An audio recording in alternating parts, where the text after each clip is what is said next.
Jason Wilcox dialogue with Amorim is continuous, whether it be at Carrington, on flights between matches, or on the platform station at Stockport. However, United's director of football is routinely passing his thoughts on, and in recent weeks it's become increasingly apparent that those conversations are more fraught. On Friday afternoon, the smiles, shoulder taps and wisecracks were nowhere to be seen. His comments on little chance of new recruitment in January only added to the belief of strained relationships.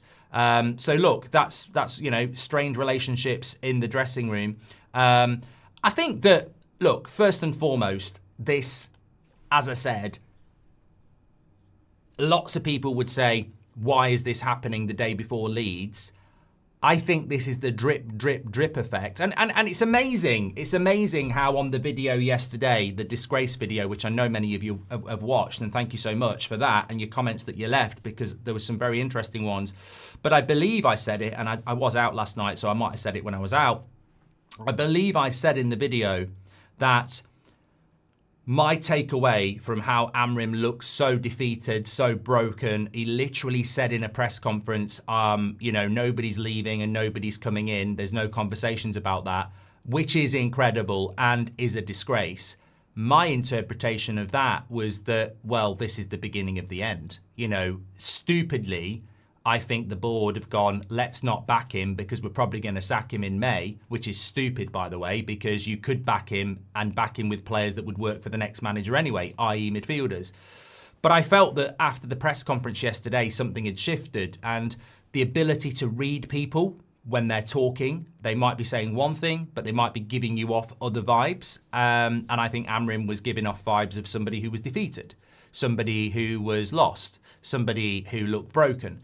And my instant reaction to that was, I think there's a shift. I think the board are already planning to move him on, unless he can miraculously get out of this situation with what he's got.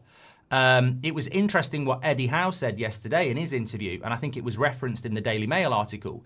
He was talking about tactics and the pressure to change his tactics, and he basically said there's too much focus on plan Bs to take you away from plan A.